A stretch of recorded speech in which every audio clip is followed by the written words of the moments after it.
क्या उस महिला की मौत से पहले कोई चेतावनी थी जिससे रोप जंपिंग की घटना में पुल से फेंका गया?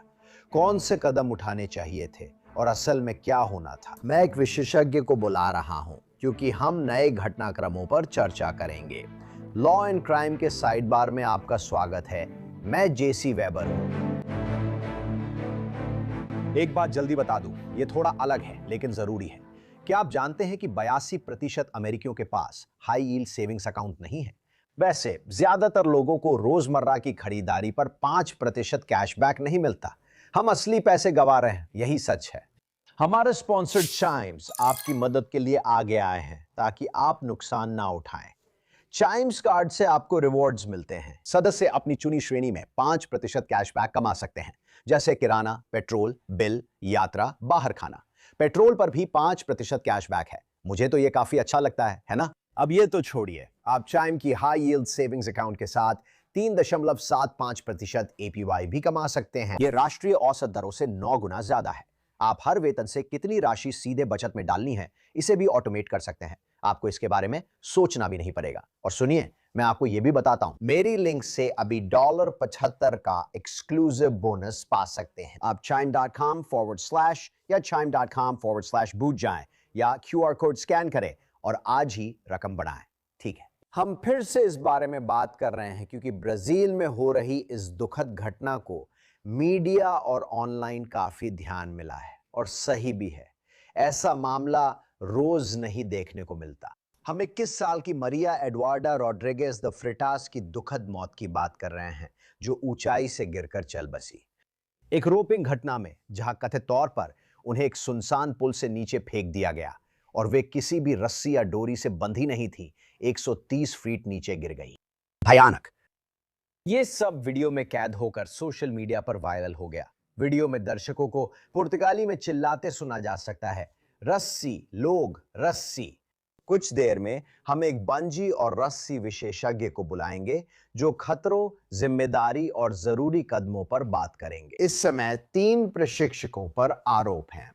लुइस फेलिपे फेलिसियानो एगोरोव 32 साल के, वितोर द फ्रीतास गोंकाल्वेस 27 साल के और माइको फर्नांडीज सिंत्रा 42 साल के। उन्हें गिरफ्तार किया गया और उन पर ब्राजील में जो समझा जाता है वो है संभावित इरादे से हत्या का आरोप, और कथित तौर पर घटनास्थल से भागने का प्रयास करने का भी आरोप है, इससे पहले कि उन्हें पकड़ा गया। एनबीसी न्यूज के मुताबिक ब्राजीलियाई कानून के अनुसार अगर कोई ऐसे खतरनाक काम में शामिल होता है जिसमें मौत का जोखिम है तो उसे मारना माना जाता है, भले ही इरादा ना हो। और जब से हमने आखिरी बार बात की थी तब से यहां कुछ घटनाक्रम हुए हैं। तो आपको याद होगा कि हमने चर्चा की थी कि यह सब लुमेरा के एक पुल पर हुआ था, जो ब्राजील के साओ पाउलो से 90 मील से भी अधिक उत्तर में स्थित एक शहर है। इसे स्केलेटन ब्रिज के नाम से जाना जाता है। यह एक रेल लाइन का हिस्सा था जो पिछले 30 सालों से चालू नहीं है। जैसा कि हमने बताया था, यूएल न्यूज के अनुसार नगरपालिका पुल के रखरखाव और पहुंच में कथित लापरवाही पर संघीय सरकार के खिलाफ कानूनी कार्रवाई पर विचार कर रही थी। खबरों के मुताबिक नगर सरकार ने कहा था कि उसने पहले संघीय सरकार को पत्र भेजकर इस पुल की सुरक्षा जांच कराने का अनुरोध किया था। तो सोचिए, जब से हमने आखिरी बार बात की थी तब से क्या हुआ। खबरों के मुताबिक काउंसिल वुमन ब्रूना मगालहाइस ने बाची बाचिनोतिसियास को पुष्टि की कि अब यह पुल संघीय सरकार द्वारा तोड़ा जाने वाला है। ऐसा लगता है कि शायद कुछ ऐसा होना ही था ताकि यह कदम उठाया जाए। मेरा मतलब है, अगर इस पुल से जुड़ी सारी आरोप सही हैं तो, और कानूनी नजरिए से भी मुझे कहना पड़ेगा, इसमें कहीं ना कहीं अपराध बोध की भावना भी दिखती है ना? इसे गिराया जा रहा है क्योंकि, क्या आप सहमत हैं, इसमें एक जोखिम है। मागो मागलायस ने कहा, केंद्र सरकार ने अनुमति दी, मेयर ने उपकरण दिए और अब पुल गिराया जाएगा। सबसे जरूरी, यहां कोई जान नहीं जाएगी।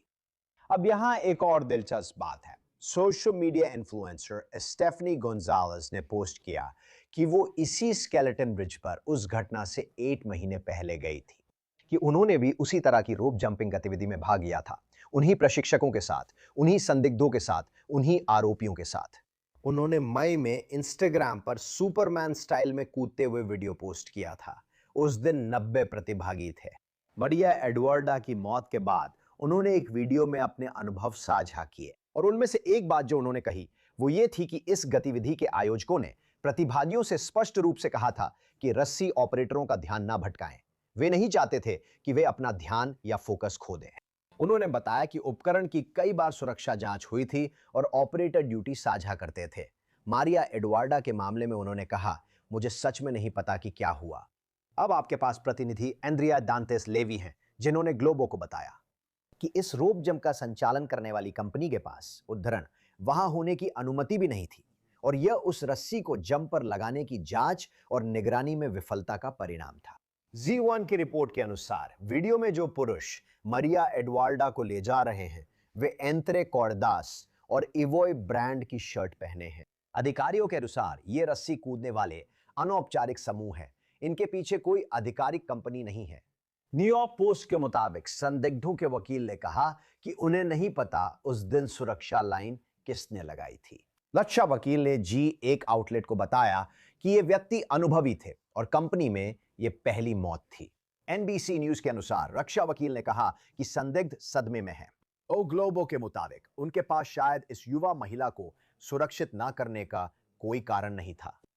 एक ने बताया कि संदिग्ध भी भ्रमित थे, वे ये नहीं बता सके कि उस दिन किसका क्या काम था या रस्सी क्यों नहीं बांधी गई, सुरक्षा जांच क्यों नहीं हुई।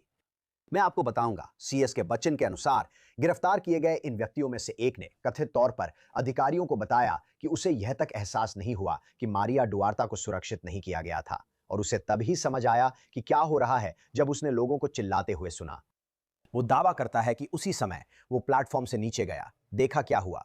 दावा करता है कि वो रस्सी से नीचे उतरा, पुलिस और एक स्वास्थ्य कर्मी को जीवन रक्षक उपाय करते हुए देखा। अब इससे पहले कि मैं इस बंजी जंपिंग प्रशिक्षक को बुलाऊं, क्योंकि मेरे मन में बहुत सारे सवाल हैं कि ये कैसे काम करता है और क्या किया जाना चाहिए था। हमारे पिछले शो में मैंने एड्रिएला बार्का से बात की, जो एक ब्राजीलियाई आपराधिक रक्षा वकील है, क्योंकि मैं आरोपों, आपराधिक प्रक्रिया और मामले को बेहतर तरीके से समझना चाहता था। उन्होंने जो कुछ कहा उसका एक छोटा सा हिस्सा यहाँ है। उन पर हत्या का आरोप है।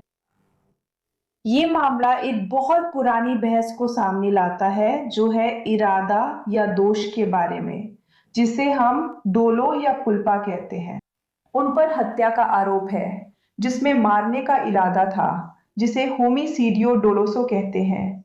अब मैं बताती हूँ क्या हो रहा है। इस मामले में मीडिया का बहुत ध्यान आकर्षित किया है, और जब ऐसा होता है तो कभी-कभी इन मामलों को वैसे नहीं निपटाया जाता जैसे दूसरे मामलों में किया जाता है, बल्कि अलग तरीके से निपटाया जाता है। उदाहरण के लिए हमारे पास खेलों से जुड़े कई अन्य मामले हैं जिनमें ऐसे हादसे हुए हैं, और उन मामलों को हमेशा गैर इरादतन, लापरवाही या अनुभवहीनता के रूप में ही देखा गया है। इस मामले में मीडिया की वजह से इसे ऐसे दिखाया गया जैसे इन लोगों को जानबूझकर मारने की कोशिश की गई हो, जबकि एक वकील के तौर पर मुझे व्यक्तिगत रूप से नहीं लगता कि ऐसा कोई इरादा था। इसी वजह से वे अभी जेल में हैं, क्योंकि जब हत्या के मामले में किसी पर सीधा दोष नहीं होता तो वो लापरवाही मानी जाती है, जिसे आप होमिसीडियो कल्पोसो कहते हैं, जहां हम लापरवाही, असावधानी, सुरक्षा के कर्तव्य लेकिन सुरक्षा की अनुपस्थिति की बात करते हैं। ऐसे मामलों में जेल की सजा नहीं होती। इस तरह के अपराध के लिए आपको जेल में नहीं डाला जाता। तो जब आपको किसी प्रकार के अपराध के लिए जेल में नहीं डाला जाता तो आपको हिरासत में भी नहीं रखा जा सकता। यही अभी हो रहा है। इस अपराध के कारण 3 लोग हिरासत में हैं, और उस हिरासत को पाने के लिए उन्हें शुरू में उन पर जानबूझकर हत्या, होमिसीडियो डोलोसो का आरोप लगाना पड़ता है। मुझे लगता है कि बचाव पक्ष यह तर्क देगा कि यह एक कुल्पा का मामला है, यह होमिसीडियो कुल्पोसो का मामला है। और ऐसा क्यों है? आपराधिक सिद्धांत में एक पंक्ति है जिसमें हमारे पास डोलोरियम इन्वेनियो और कुल्पा कॉन्सिएंटे है, जिसमें एक तरफ आपके पास इरादा होता है लेकिन वह पूरी तरह स्पष्ट नहीं होता। आप जानते हैं कि इसमें जोखिम है और आपको इस बात की परवाह नहीं है कि इसकी वजह से कोई मर भी सकता है। कुल्पा कॉन्सिएंटे में आप जानते हैं कि जोखिम है, लेकिन उम्मीद करते हैं कि ऐसा नहीं होगा। अपने अंतर्मन में आप साफ है कि आप अपनी पूरी कोशिश कर रहे हैं कि ऐसा ना हो, कि वह घटना ना घटे। और यहाँ पे एक पेंच है, इसे अदालत में साबित करना बहुत मुश्किल होता है। तो जब भी किसी भी तरह का संदेह होता है, अदालत को आरोपी के पक्ष में फैसला देना पड़ता है। मुझे लगता है ये मामला होमिसीडियो कुल्पोसो यानी गैर इरादतन हत्या का होगा, क्योंकि इसमें इरादा साबित करना मुश्किल है। भले ही इसमें बहुत ज्यादा लापरवाही है, जहां इस हादसे के होने के लिए कई चीजें हुई और जहां ज्यादा जिम्मेदारी होनी चाहिए थी। सरकार को पुल को बंद कर देना चाहिए था। पुलिस को देखना चाहिए था कि वहां क्या हो रहा है, खासकर जब हादसे का खतरा और लोग वहां कूदने जाते हैं। वहां पर किसी तरह की सुरक्षा होनी चाहिए थी। जो लोग ये छलांग लगाना चाहते थे, उन्हें कम से कम अनुमति लेनी चाहिए थी। उनके पास कम से कम एक कानूनी रूप से पंजीकृत कंपनी होनी चाहिए थी, लेकिन नहीं थी। इस भयानक हादसे को संभव बनाने के लिए जो भी दूसरी चीजें हुई, वो सब भी जिम्मेदार हैं। लेकिन अदालत में जहां असल में विश्लेषण किया जाएगा, केवल उसी दिन की घटना को देखा जाएगा जिसने उस हादसे को जन्म दिया। तो आपके पास संघीय अधिकारी, राज्य अधिकारी और पुलिस हैं जो इसका जवाब देने वाले हैं, और प्रशासनिक रूप से वे इसका जवाब अपने या अपनी कंपनियों में देंगे। मौत की जिम्मेदारी सिर्फ उन्हीं लोगों पर होगी जो उस समय वहां थे और उसे ले जा रहे थे, जिनका कर्तव्य उसकी सुरक्षा था। और उन लोगों के लिए ये साबित करना बहुत मुश्किल होगा कि उनका इरादा उसे मारने का था। मैं इस क्षेत्र के विशेषज्ञ मैट लॉरेंस, निदेशक बंजी कंसल्टेंट्स इंटरनेशनल को बुलाना चाहता हूं। आने के लिए धन्यवाद। मैं आपकी राय जानना चाहता था ताकि इसे समझ सकूं, क्योंकि मेरे मन में कई सवाल हैं। तो सबसे पहले बंजी जंपिंग और रोप जंपिंग में क्या फर्क है? क्योंकि मुझे लगता है कि कई बार इन दोनों को एक जैसा समझ लिया जाता है। इस कहानी में भी दोनों के बीच कंफ्यूजन है। बहुत अच्छा। हाँ, ये बहुत अच्छा सवाल है। तो जिस एक्टिविटी को हम यहाँ देख रहे थे, जैसा कि आपने कहा, उसे रोप स्विंग या रोप जंप कहा जाता है। और बिना अनुभव वाले व्यक्ति के लिए यह बहुत हद तक बंजी जंप जैसा लग सकता है, लेकिन ये बंजी जंप नहीं है। इस एक्टिविटी में बंजी कॉर्ड्स नहीं होते।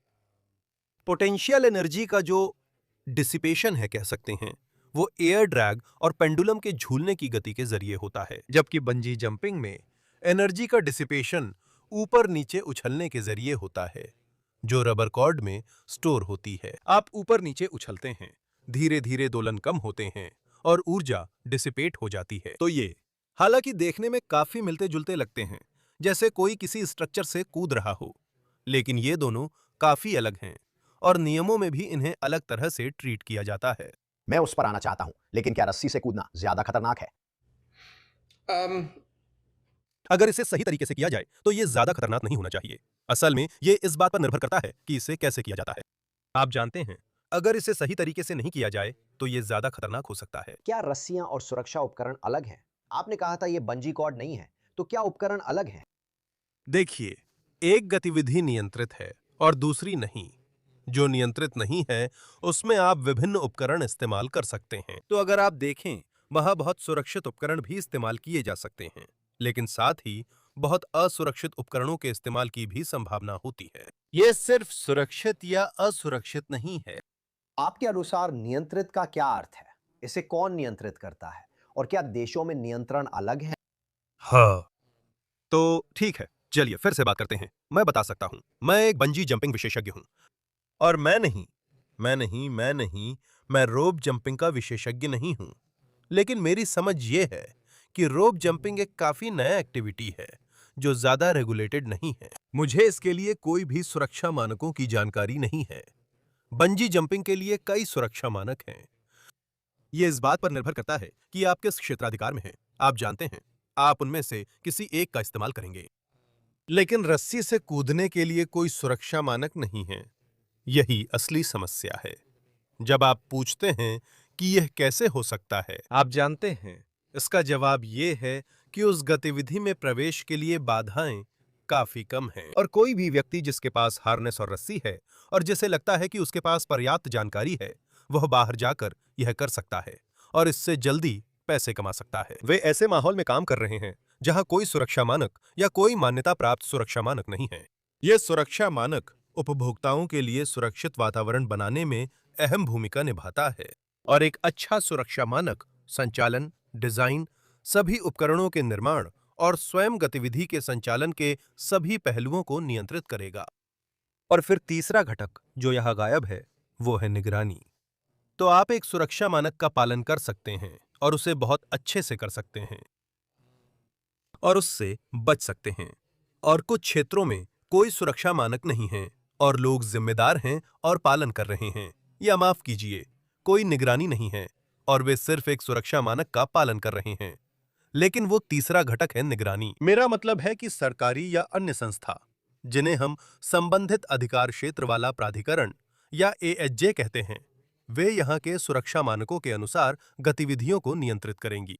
तो इन घटकों के बिना मामला थोड़ा सा जोखिम भरा हो जाता है, आप जानते हैं। उदाहरण के लिए, बंजी जंपिंग में प्रवेश की बाधाएं ऊंची होती हैं। बंजी साइट बनाने में समय, मेहनत और विभिन्न उपकरण व संरचना चाहिए होती हैं। उन नियमों के कारण आपको काफी इंजीनियरिंग करनी पड़ती है ताकि आप सच में काम शुरू कर सकें। अगर आपके पास ये सब नहीं है तो आप ऐसा नहीं कर सकते। और मैं तो यहां तक समझता हूं कि कौन उपकरण बेच और खरीद सकता है वो भी नियमों के दायरे में आ जाता है ना? जब आप एक स्वाभाविक रूप से खतरनाक गतिविधि की बात कर रहे हैं तो मेरा मानना है कि ये एक अच्छी बात है। लेकिन साथ ही अगर ये सही तरीके से रेगुलेटेड है और सुरक्षा जांच होती है, मेरा मतलब है इससे पहले कि हम इसमें जाएं, क्या आप बहुत सारे हादसे देखते हैं? जैसे आप रस्सी से कूदने की बात करते हैं। सबसे पहले, क्या रस्सी कूदना दिन ब दिन ज्यादा लोकप्रिय हो रहा है? क्या आप हादसों की ज्यादा रिपोर्ट्स देख रहे हैं? और सामान्य तौर पर बंजी जंपिंग में भी क्या आप आमतौर पर बहुत सारे हादसे देखते हैं? रस्सी कूदने के बारे में मैं फिर कहूंगा, जब कुछ होता है तो हमें पता चलता है। कई लोग इसे बंजी जंपिंग जैसा मानते हैं क्योंकि लोग चीजों से कूदते हैं और हमें यह सुनने को मिलता है। समय के साथ ये चीजें आम होती जा रही हैं और अब यह गतिविधि तेजी से बढ़ रही है। दूसरे लोग भी इसे कर रहे हैं और जब इसमें शामिल होना आसान हो तो ऐसे और भी कई दिख सकते हैं। इसलिए मुझे लगता है कि रेगुलेटर और क्षेत्राधिकार को अब नियंत्रण कर लेना चाहिए, इससे पहले कि कोई गंभीर हादसा हो। आइए जाने यहां क्या हुआ। आपने इसके बारे में पढ़ा और वीडियो देखा। इसे देखकर क्या कोई चेतावनी संकेत दिखते हैं? हाँ, सबसे पहले मेरा दिल पीड़िता और उसके परिवार के साथ है। यह एक दुखद और मेरी राय में रोकी जा सकने वाली घटना थी। और हाँ, इसे कैसे रोका जा सकता था?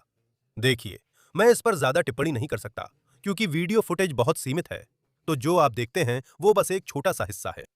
सीमित फुटेज के कारण यह बताना मुश्किल है कि सेवा प्रदाता ने कैसे काम किया, इसलिए मैं ज्यादा विस्तार में नहीं जा सकता। हालांकि मैं आपको इतना जरूर बता सकता हूं कि अगर वे उस माहौल में काम कर रहे होते जैसा कि मैंने अभी बताया, यानी उस मानक माहौल में जहां नियामक होता है, तो ये कुछ ऐसा दिख सकता था। वहां एक साइट ऑपरेशंस मैनुअल होता जिसमें कई बातें होती जो आप वीडियो में दोबारा नहीं देख सकते। आप जानते हैं, मैनुअल में बहुत सारी साइट इंफ्रास्ट्रक्चर की आवश्यकता बताई गई होती, जैसे कि आप जानते हैं, फिजिकल बैरियर्स जो क्लाइंट्स को पब्लिक से अलग करते हैं, जहां उपकरण रखा जाता है, जब उसका इस्तेमाल हो रहा हो या जब नहीं हो रहा हो। आप जानते हैं, बैरियर्स जैसे फेंसिंग, सेफ्टी लाइंस और कंट्रोल्ड एरियाज होते हैं जहां जाने के लिए प्रोटोकॉल होता है। क्या वे किनारे या किसी सुरक्षित जगह पर अटैच हैं? तो जब आप एक रेगुलेटेड माहौल में होते हैं, जहां एक स्टैंडर्ड होता है, तो आप आजादी से इधर-उधर नहीं घूम सकते। अगर आप इधर-उधर घूम सकते हैं और आप जानते हैं, सब कुछ छू सकते हैं और उसी एरिया से होकर जा सकते हैं जहां प्रतिभागी होते हैं, तो आप जानते हैं, ये एक बहुत बड़ा रेड फ्लैग है। लेकिन आप जानते हैं, बहुत सारी चीजें हैं जो एक उपभोक्ता के तौर पर अगर आप देखना चाहते हैं तो अपनी रिसर्च करें। आप बहुत सारी चीजें हैं जो आप कर सकते हैं। आप जानते हैं, या तो वहां पहुंचने से पहले या बाद में यह तय करने के लिए कि यह अच्छी चीज होगी या नहीं। पहले से ही, अगर यह एक असली कंपनी है तो उनके पास व्यवसाय पंजीकरण के साथ एक असली कंपनी होगी। आप उसे देख सकते हैं, कंपनी का नाम देख सकते हैं। क्या उनके पास असली वेबसाइट है? क्या वह सिर्फ एक सोशल मीडिया पेज नहीं है? क्या उनके पास स्थायी भौतिक दफ्तर या केंद्र है? अगर किसी कंपनी के पास है तो उन्होंने अपने आकर्षण में अच्छा निवेश किया है और उनके पास खोने के लिए भी बहुत कुछ है और उन्हें ज्यादा सतर्क रहना पड़ता है। आप पूछ सकते हैं कि क्या उनके पास बीमा है? आप पूछ सकते हैं कि क्या वे सुरक्षा मानकों का पालन करते हैं? आप पूछ सकते हैं कि उनके पास कितना अनुभव है, कितने जंप कराए हैं और कितने साल से काम कर रहे हैं। ये बातें आप पहले ही पूछ सकते हैं। एक बार जब आप वहां पहुंच जाएं, तो कुछ बुनियादी चीजें हैं जिन्हें आप देख सकते हैं। और मैं उस बात पर वापस जाना चाहता था जो मैंने सुरक्षा मानकों के बारे में कही थी। अगर आप सुरक्षा मानकों का पालन कर रहे हैं, और मैं आपको एक उदाहरण दूंगा, मैं यहां बंजी जंपिंग का उदाहरण ले रहा हूं क्योंकि यही मेरा क्षेत्र है, मैं इसमें विशेषज्ञ हूं। हमारे सुरक्षा मानकों को दो बुनियादी सिद्धांतों द्वारा नियंत्रित किया जाता है। एक को कहा जाता है रिडंडेंसी, अतिरिक्त सुरक्षा। दूसरा है कॉम्पिटेंसी, योग्यता। ये दोनों उपकरणों और प्रक्रियाओं पर लागू होते हैं। अब योग्यता और उपकरणों पर चर्चा करें। अगर कोई उपकरण सक्षम है तो उसकी लोड रेटिंग्स उस गतिविधि की जरूरत से करीब 10 गुना या ज्यादा होती हैं और उन्हें इस तरह से डिजाइन और अनुकूलित किया गया है कि आप जिस गतिविधि में उनका उपयोग कर रहे हैं उसमें वे पूरी तरह उपयुक्त हों। जहां तक लोगों की बात है, जब हम क्षमता की बात करते हैं तो अगर कोई व्यक्ति सक्षम है तो उसके पास आवश्यक ज्ञान, कौशल, प्रशिक्षण और अनुभव होगा ताकि वो उस कार्य को सुरक्षित रूप से कर सके। इसका मतलब है कि उसने किसी प्रकार के कोर्स किए हैं और ऑपरेटर के ऑन साइट ट्रेनिंग प्रोग्राम में भी भाग लिया है। आप जानते हैं, आपके पास सक्षम उपकरण और सक्षम लोग हैं। और जब हम रिडंडेंसी यानी बैकअप व्यवस्था की बात करते हैं तो हम प्रक्रियाओं और उपकरणों की भी बात कर रहे हैं। अगर आप साइट पर मेहमान हैं और ये देख रहे हैं तो जब मैं रिडंडेंसी की बात करता हूं, हार्नेस देखें। क्या उस व्यक्ति ने 2 हार्नेस पहने हैं या क्या उस एक हार्नेस में 2 अटैचमेंट पॉइंट्स हैं जो आपको 2 अटैचमेंट्स की सुविधा देते हैं ताकि अगर एक फेल हो जाए तो आपके पास दूसरा हो। क्या मैं आपसे इसके बारे में जल्दी से पूछ सकता हूं? तो आप ये कह रहे हैं क्या कोई बैकअप है? जैसे उदाहरण के लिए मुझे नहीं पता कि ऐसा होता है या नहीं, लेकिन अगर कोई कहे ओह हम एक कॉर्ड भूल गए, हम एक रस्सी भूल गए, अगर कोई भूल जाए तो उसके लिए बैकअप होता है। क्या ऐसा कुछ होता है? और आम भाषा में कहे तो उपकरणों के मामले में रिडंडेंसी का यही मतलब होता है। ठीक है, तो जब आप बैकअप कहते हैं तो क्या बैकअप हार्नेस है? चलिए इसी शब्द का इस्तेमाल करते हैं। क्या 2 हार्नेस हैं? क्या 2 रस्सियां व्यक्ति को हार्नेस से और स्ट्रक्चर से जोड़ती हैं? यही बैकअप है। क्या 2 कैराबिनर रस्सियों को हार्नेस के हर कनेक्शन पॉइंट से जोड़ते हैं? यही दूसरा बैकअप है। तो ये सारी चीजें हैं जिन्हें कोई भी आम आदमी देख सकता है और कह सकता है मुझे दूसरा कैराबिनर नहीं दिख रहा, मुझे दूसरी रस्सी नहीं दिख रही, ये सिर्फ एक पॉइंट अटैचमेंट है, ये ठीक नहीं लग रहा। और फिर जब हम प्रक्रियाओं की बात करते हैं, और ये दूसरी बड़ी बात है, जब हम प्रक्रियाओं के लिए रिडंडेंसी की बात करते हैं तो ये फिर से बैकअप प्रक्रिया होती है। तो अगर कोई आपको हार्नेस पहना रहा है तो क्या कोई दूसरा व्यक्ति है जो जाकर उस एडजस्टमेंट को चेक कर रहा है, यह सुनिश्चित कर रहा है कि वो ठीक से टाइट और सुरक्षित किया गया है? क्या वहां एक दूसरा व्यक्ति है जो उस कनेक्शन को देख रहा है जो आपने कैराबिनर के साथ किया जब पहले व्यक्ति ने किया था? वहां 2 कैराबिनर हो सकते हैं, लेकिन अगर केवल एक ही व्यक्ति कर रहा है तो हो सकता है उनमें से एक सही से नहीं लगाया गया हो। उसके बगल में बैठा व्यक्ति उससे बात कर रहा था, उससे सवाल पूछ रहा था, जिससे वह ध्यान भटक गया। इसलिए उन सभी कनेक्शन पॉइंट्स को चेक करने वाला दूसरा व्यक्ति बहुत महत्वपूर्ण है, क्योंकि वह बंजी जंपिंग साइट या रोप स्विंग दोनों में रिडंडेंसी बनाने के लिए जरूरी है। एक बात, मेरा मतलब है इसका मुख्य पहलू यह है कि जब आप वीडियो देखते हैं, अगर ये आरोप सही है तो ऐसा लगता है कि रस्सी वही है। आप देख सकते हैं कि वो उलझी हुई है ना? मेरा मतलब है यही तो तर्क है। ये कैसे हो सकता है कि उन्होंने नहीं देखा जबकि उन पर यही आरोप है? ये सवाल उठता है कि उन्होंने इसे क्यों नहीं देखा। वीडियो में दिखा कि मरिया एडवर्डो ने हेलमेट और हार्नेस पहना था, लेकिन वो सुरक्षा उपकरण से जुड़ी नहीं थी। कहा जाता है कि इंस्ट्रक्टर्स सुरक्षा रस्सी से जुड़े दिखते हैं, जिससे लगता है वहां जागरूकता थी। आप रस्सी को कैसे नहीं देख सकते? जब आप उसे लटकाते हैं तो कैसे नहीं देख सकते कि वो जुड़ी है या नहीं, जब तक दक्षता या ध्यान भटकाने की समस्या न हो। हाँ, हाँ, हाँ। तो हमें नहीं पता कि क्या वही रस्सी थी जिसे असल में उसके लिए इस्तेमाल किया जाना था। हो सकता है वही हो सकता है ना हो सकता है वो कहीं और जुड़ी हो। संभवतः वह रस्सी पुल पर बंधी है और बस इंतजार कर रही है कि वे उसे व्यक्ति से जोड़ दें। मुझे नहीं पता वह कौन सी रस्सी है। मैं ये नहीं बता सका कि वह रस्सी काफी लंबी थी या मजबूत थी या नहीं, या जो असली रस्सी इस्तेमाल होनी थी वही थी या नहीं। लेकिन जो साफ दिख रहा है वह यह है कि उस व्यक्ति से कोई रस्सी जुड़ी नहीं है। ये वीडियो में बहुत बहुत साफ दिखता है।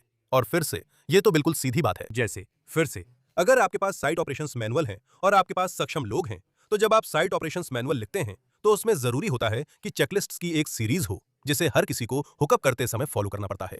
और इसलिए इससे पहले कि वह व्यक्ति किनारे तक पहुंचे, 10 चीजें हैं जो होनी चाहिए। ठीक है, सबसे पहले हार्नेस चेक करें, हार्नेस को डबल चेक करें। दूसरा, रस्सी उठाकर चीज से जोड़ो और डबल चेक करो। वे सेफ्टी लाइन से नहीं हट सकते जब तक पूरी रिगिंग सिस्टम से न जुड़ें। व्यक्ति के साथ सेफ्टी लाइन होनी चाहिए जब तक वह रिगिंग सिस्टम से कनेक्ट न हो।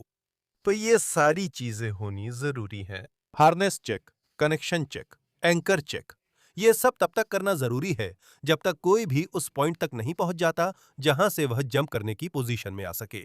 जब वे उस पोजीशन में पहुंचते हैं तो कई चेक्स करने पड़ते हैं। ठीक है, पैर किनारे पर रखो, इस पॉइंट तक पहुंचो। मैं 3 तक गिनूंगा, फिर तुम ये वो करोगे। और अगर ये सब सही तरीके से नहीं हो रहा है तो आपको पीछे हटना होगा और फिर से शुरू करना होगा।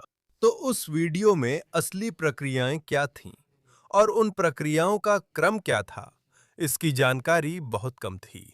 तो फिर से क्या हो सकता था? हाँ, लोग लाइट्स और कैमरों से ध्यान भटका लेते हैं और कहते हैं ये मैं करना चाहता हूं। वे बस इसी में उलझे रहते हैं कि मुझे शॉट लेना है, बजाय सुरक्षा पर ध्यान देने के। और क्रू मेंबर्स को बस ये सब नजरअंदाज करना होता है। और अगर उनके पास कोई चेकलिस्ट है तो उसे फॉलो करना होता है ताकि वो सुरक्षित जंप बना सकें। मुझे लगता है कि शायद उनके पास कोई लिखित साइट ऑपरेशंस मैनुअल नहीं था जिसे वे फॉलो कर सकें, वरना ऐसा नहीं होता। अगर आपके पास वो है तो आप ऐसे माहौल में होते हैं जहां सब सही चलता है, और अगर नहीं है तो शायद वही हुआ। जो बात उलझन में डालती है वो ये है कि आप जानते हैं कम से कम एक या सभी संदिग्धों के लिए डिफेंस काउंसिल कह रहे हैं कि ऐसा पहली बार हुआ है। इससे पहले उन्होंने कई बार ऐसा किया है। मैंने पहले बताया था कि एक इन्फ्लुएंसर ने उसी पुल पर उन्हीं ऑपरेटर संग जंप किया था और कहा था कि सेफ्टी चेक्स हुए थे। उस दिन 90 प्रतिभागी थे। कभी एक घटना से सब बदल जाता है और आप नहीं चाहते कि वो हो। ये उलझन भरा भी है ना? वे सिर्फ 2 दिन से ऑपरेट नहीं कर रहे थे और फिर ये हुआ। देखिए, लोग गलतियां करते हैं, लेकिन साथ ही ऐसा कैसे हो सकता है? हाँ, आप पूरी जिंदगी घोड़े की सवारी कर सकते हैं और कभी न गिरें, लेकिन इसमें कुछ बातें हैं। देखिए, इसमें कई परतें होती हैं, ठीक है? और अगर आपके पास सिर्फ कुछ ही परतें हैं तो आप लंबे समय तक सुरक्षित रह सकते हैं। मैं बिना डबल चेक किए जा रहा हूं क्योंकि मेरा आदमी हर बार सही करता है, लेकिन आखिरकार आपको इसका सामना करना पड़ता है। और यही वो जगह है जहां, देखिए, इसमें बस थोड़ी और संरचना और नियमों की जरूरत है। और इस बारे में और भी बहुत से सवाल पूछे जाएंगे। मैट लॉरेंस यहां आने और जो हम देख रहे हैं उसे समझाने की कोशिश करने के लिए आपका बहुत बहुत धन्यवाद। हम इसकी सच में सराहना करते हैं। आपका कभी भी स्वागत है। धन्यवाद। साइड बार पर आज इतना ही दोस्तों। हमारे साथ जुड़ने के लिए धन्यवाद। कृपया YouTube, Apple पॉडकास्ट, Spotify या जहां भी आप पॉडकास्ट सुनते हैं सब्सक्राइब करें। आप NBC के पीकॉक पर भी देख सकते हैं। मुझे X, Instagram पर फॉलो करें और न्यूज नेशन शो जेसी रेबल लाइव सोमवार से शुक्रवार रात 11 बजे देखें। फिर मिलते हैं। धन्यवाद।